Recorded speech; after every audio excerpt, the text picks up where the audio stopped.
I'm Haley B. Miller, and this is Ohio Politics Explained, a podcast where you give us 15 minutes and we give you all the news you need to sound smart and impress your friends. Welcome to a special episode of Ohio Politics Explained.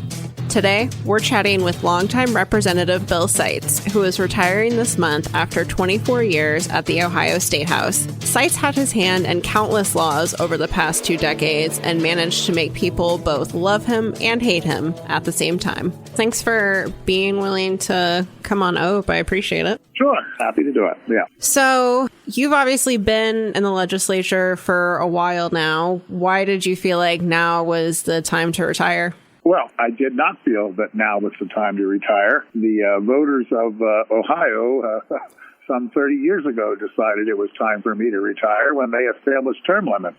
And the only option that I had would be to run for the Ohio Senate again, which I could have done. But I'm certainly not going to run against my good friend, Bill Blessing. Bill's dad and I served together and were great friends for decades. And Bill is a great guy too, and I'm not going to run in a primary against a good guy like Bill. So, and I'm 70 years old, so that's been 34 years of continuous elected public service between the Cincinnati School Board, the Green Township trustees, and my 24 years in the Ohio legislature. So, I think that's a pretty good run. So I'm not looking to stay involved in elective politics at this stage of my life. Yeah, that's fair. You know, I think even just in the past 5 to 10 years, Ohio politics has changed a lot. What have you noticed, you know, during your tenure, especially in the legislature, in terms of what has changed, if, you know, business is done differently than it used to be? Well, that's an excellent question. And I can't be, you know, it's dangerous to overgeneralize, but I would say that, and if you listen to my speech last night on the attempt to amend the gun bill, you would get a hint of what I'm about to say. I was brought up in the old school, which is that if you are dealing with a Senate bill in the House and you want to amend that Senate bill, you need to talk to the Senate bill sponsor and say, is this okay? And conversely, if you're dealing with a House bill that is in the Senate and they want to amend your bill, they have to talk to you. So that's step number one, and that doesn't happen as often as it should, number one. Number two, when the committee chair of a committee to which a bill is assigned decides that we do not wish to accept particular amendments to legislation, that should be a pretty good sign that we should not do it. And that, too, has been largely disregarded as people think they can slide in at the 11th hour with, floor amendments that have not been approved by the bill sponsor or the committee chairman of the bill to which it was assigned. So that's unfortunate. If you want to get along, you have to respect a process that involves a certain amount of etiquette, and I regret the fact that seems to be eroding, which is unfortunate. Why do you think that is?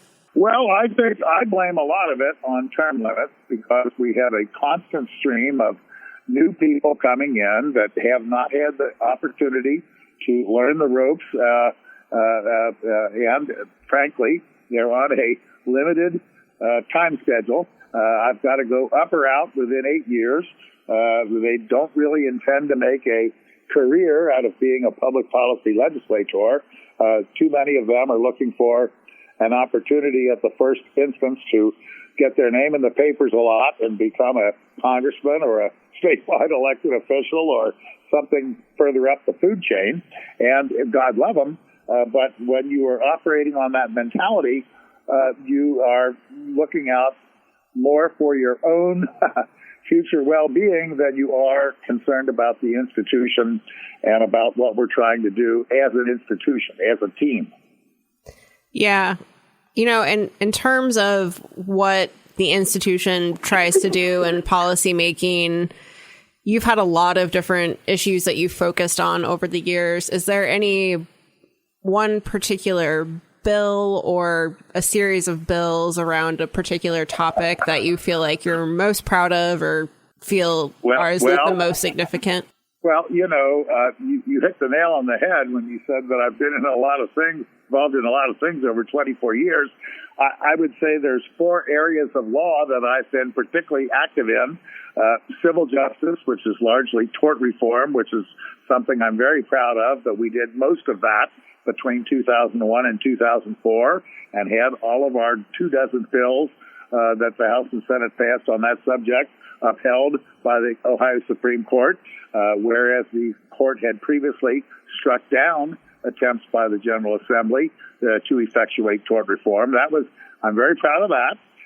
Then I moved on to criminal justice, and I'm very proud of the work that I've done around the question of reentry, around giving people second chances, around giving people opportunities to seal or expunge their record so that they can get a job, so that they can become contributing members of society and not wear the scarlet A around their neck for the entire period of their life.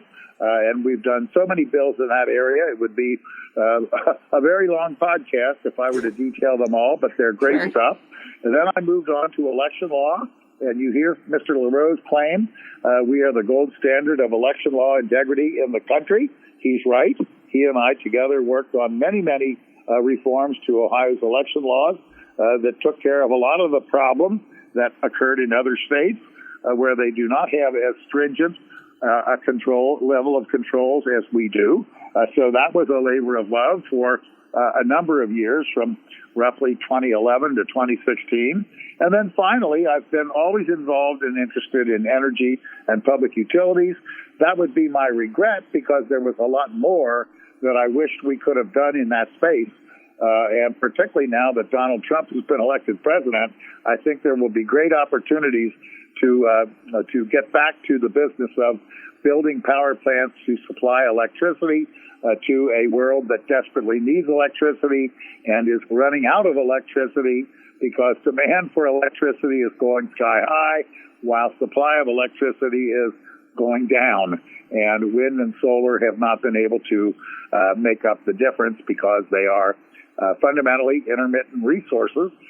When the wind doesn't blow and the sun doesn't shine, you're not getting any energy from those resources.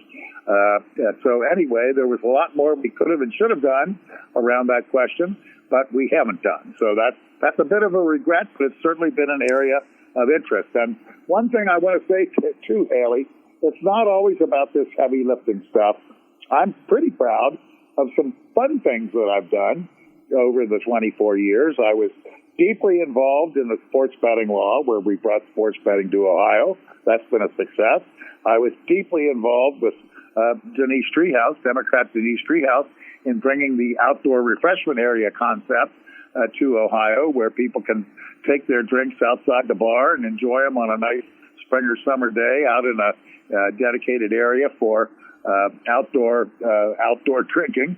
And then I'm very proud of my work around fireworks, where finally, after years and years and years, we were able to pass a law that says, yeah, guess what? You can buy fireworks in Ohio, and you can shoot them off in Ohio, too, at least on certain dedicated days. So I was always mindful of those things, having a bit of a libertarian streak in me, those things that we should allow Ohioans to enjoy, and quit being such prudes about those things. And so I'm very pleased that we were able to make those changes. And so, you don't have good. Just for the record. And you don't have to go to Indiana to buy fireworks. And you don't have to go to Indiana. Well, the law used to be, Haley, that you could buy them in Ohio. You had to swear on a stack of Bibles that you were not going to shoot them off in Ohio. And they called that the liar's form because lots of people bought them and signed the form and did shoot them off in Ohio. And so it was really an antiquated law. And now people are able to buy them in Ohio, and on dedicated days, dedicated holidays, they are given license to shoot off their fireworks safely, we hope. And a tax has been imposed on the sale of those products to help fund further safety efforts around educating people about the dangers of fireworks if they are improperly handled. So we had a comprehensive regulatory scheme when we did it, but the point being, people had tried to make that change for decades, and they were unable to do it. And so I'm very, very proud of the fact that we were able to do it. I did it in a bipartisan way with my good friend, former Representative Marty Sweeney. I'm doing a bill right now in the energy space with his daughter, Bride Sweeney. It's really kind of funny that I've been there 24 years and I served with people's fathers and mothers, and now I'm serving with their daughters and sons. That's kind of funny, but I enjoy it. And frankly, Haley, that's the best part of this job, is that you get the opportunity to meet so many wonderful people, be they Democrats, be they Republicans, be they lobbyists, be they interested parties on bills. It's really fun to engage in the development of public policy. And I will tell you that by far and away, most of these folks that I've served with over the years do care about Ohio. The ones that want to make good public policy are a joy to work with.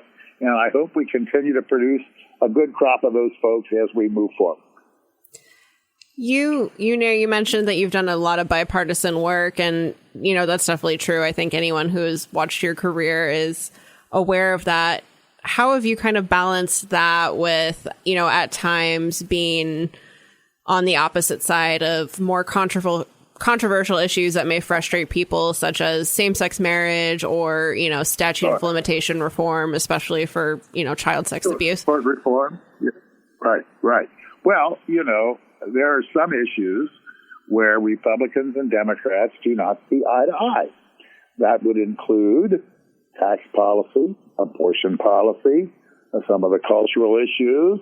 That would include some tort reform issues. That would include many election-related law issues. Those things will divide us. But I say, yes, we acknowledge that we are divided on those questions, but there are so many other issues on which we can work together. And so I have always deliberately sought out some of my Democratic colleagues who I know share the same interests as I do on those subjects where we can work together, and we have worked together. I mean, I'll challenge you as a reporter or any of the other reporters for USA Today Gannett.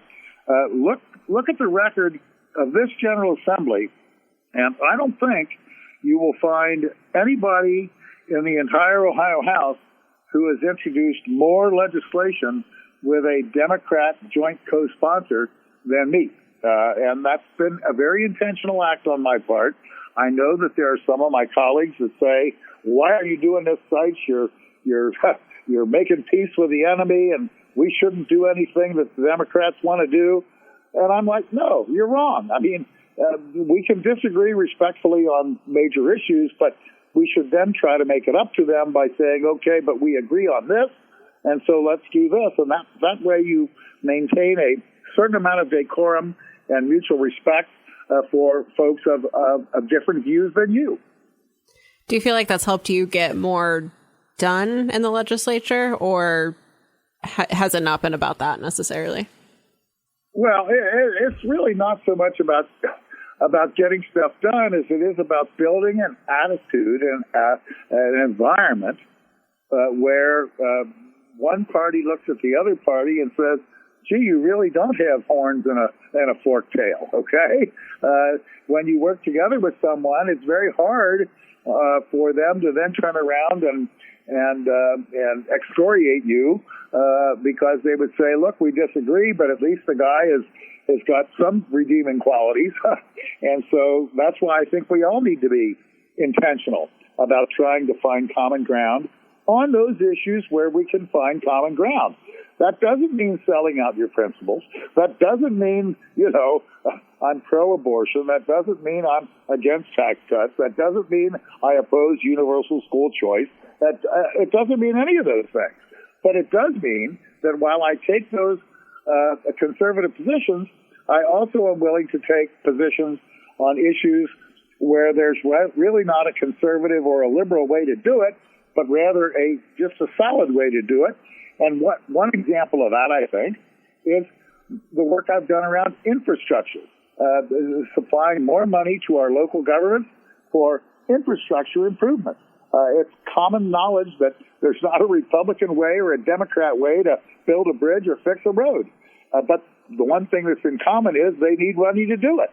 And if you look at my record over 24 years, I've been in the forefront of lots of efforts to increase infrastructure spending, whether it's through Issue 2, which we just authorized another renewal of this week, or whether it's through local local license plate fees, or statewide gas taxes, or the local transit tax that we authorized a few years ago that has really turned Metro around here in Cincinnati. And I know some of my colleagues say, "Oh, I don't want to do that. I don't want to raise gas taxes." And I'm saying, hey, boys and girls, the roads do not fix themselves.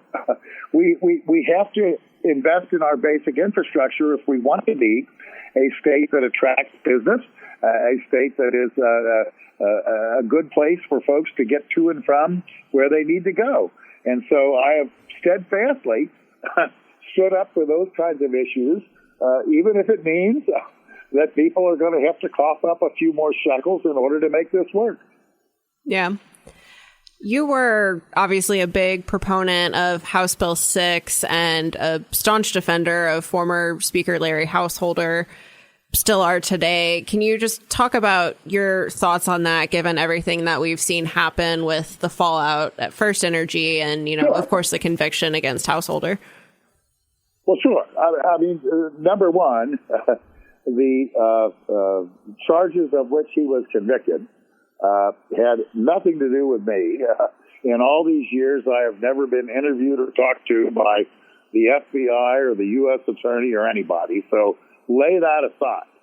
I deal with the merits of House Bill 6, and in that regard, I will tell you it was a brilliant bill ahead of its time. You are seeing all around the country a revival of interest, even in blue states, of nuclear power. Microsoft just announced recently that they're reopening 3 Mile Island. Joe Biden and the Democrats who control Michigan have just ponied up, between loans and grants, about $1.6 billion to reopen a shuttered nuclear plant in Michigan.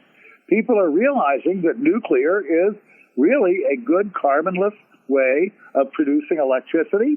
And so to the extent House Bill 6 involves trying to prop up nuclear power plants that were on shaky ground at the time, I'm very proud of that. I'm also very proud of the fact that in that same bill, we created money for 4 new utility-scale solar arrays. We preserved a couple of coal plants. I believe in fuel diversity, and that's what House Bill 6 was all about. You cannot put all your eggs in one basket. I know the folks that are into natural gas wanted to run coal out of business, run nuke out of business, then they would be the only game in town. That was their game plan. That's why they funded the effort to repeal House Bill 6. They wanted to monopolize the market to produce electricity. And at the time we passed House Bill 6, gas was very cheap. It was $2 or $3 per MCF.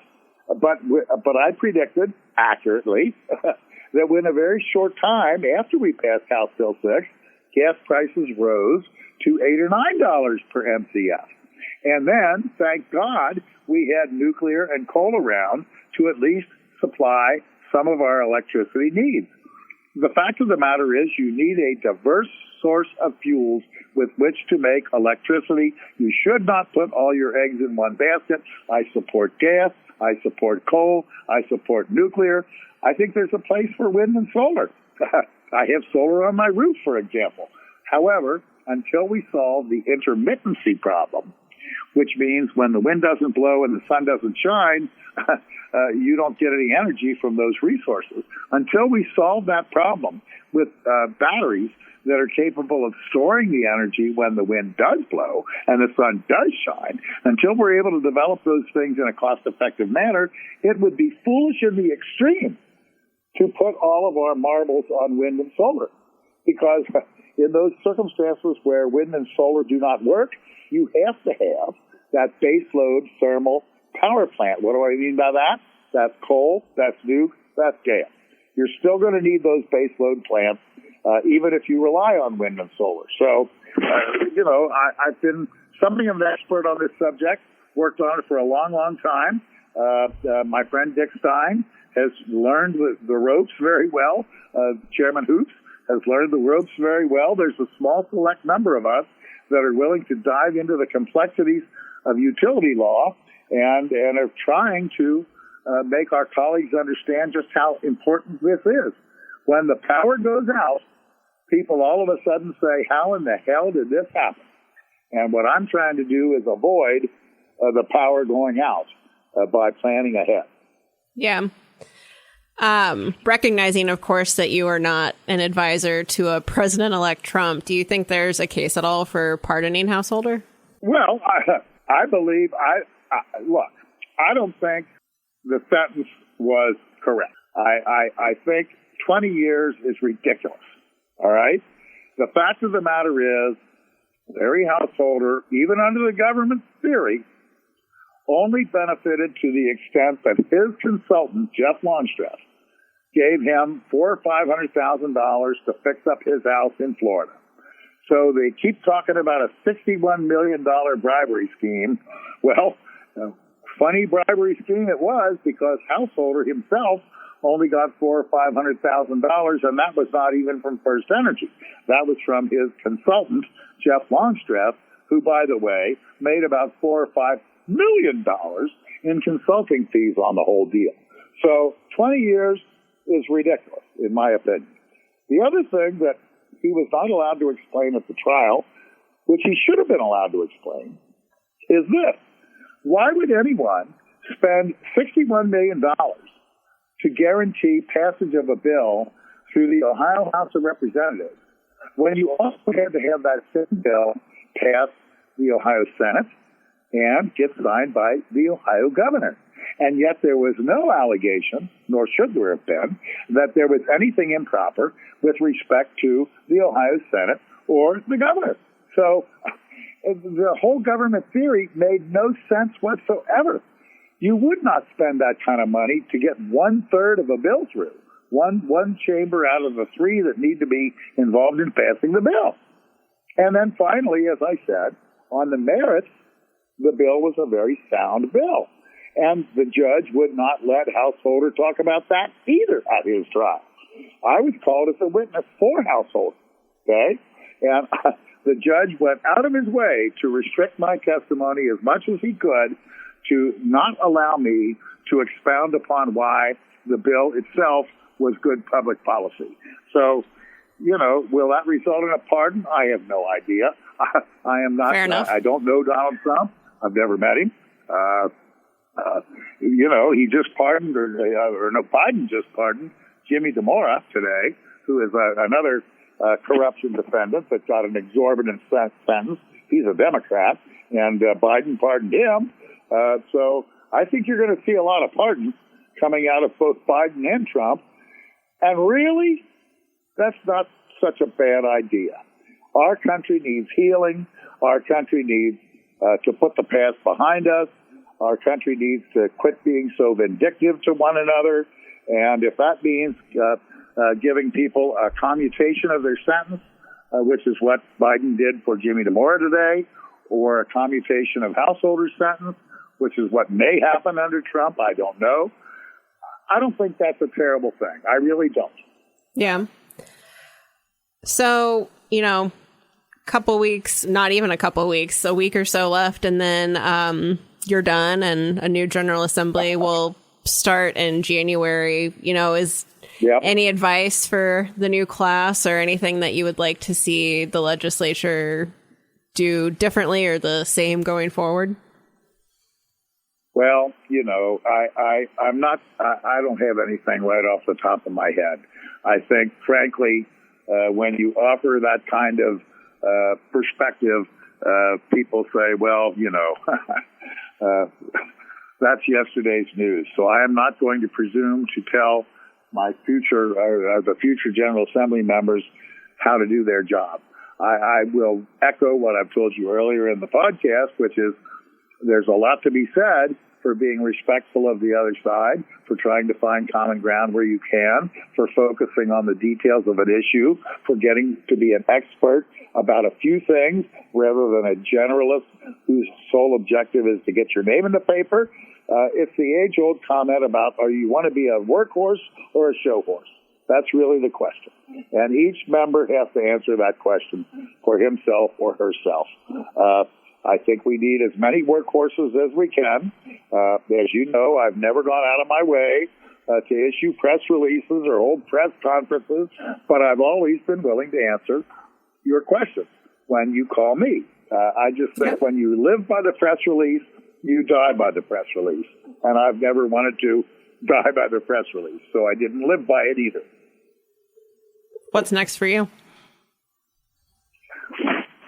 Well, I've been fortunate to be affiliated with two very, very large law firms over my time in the legislature. And since 1978, I've been a lawyer, and I will still be a lawyer, and I will still be at the Dinsmore Shoal Law Firm. So that much I know. What else is coming? I don't know. I mean, I certainly would like to remain involved in some non-elected capacity, be that on a state border commission possibly, or be that in some public policy consulting function. But I don't have any of that nailed down yet. And frankly, there are ethical reasons why you cannot do that while you're still in office. You have to wait until you're done, and because otherwise, if you're trying to line up your next gig while you're still in office, people will say, well, you only voted that way because they promised you X, Y, and Z when you leave. So you have to be pretty careful about being too overt in lining that kind of stuff up, So I haven't really gone out of my way to answer that question yet. And like I said, there's something to be said for being 70 years old with two sons and their wives and 7 grandchildren. There's something to be said for spending a little more time with them, spending a little more time fishing, a little more time golfing, a little more time gardening. That's kind of attractive, too, after all this time of working 2 jobs as a lawyer and a legislator. Yeah, I can imagine. All right. Well, I think that should do it. Thank you so much for the time. We appreciate it. Well, I appreciate your time, and I appreciate the questions. So onward and upward, and I wish you and all your listeners a very Merry Christmas and a very prosperous and happy New Year. Thank you. Ohio Politics Explained is brought to you by the USA Today Network Ohio Bureau. You can check us out on X, formerly known as Twitter, @Ohio Explained.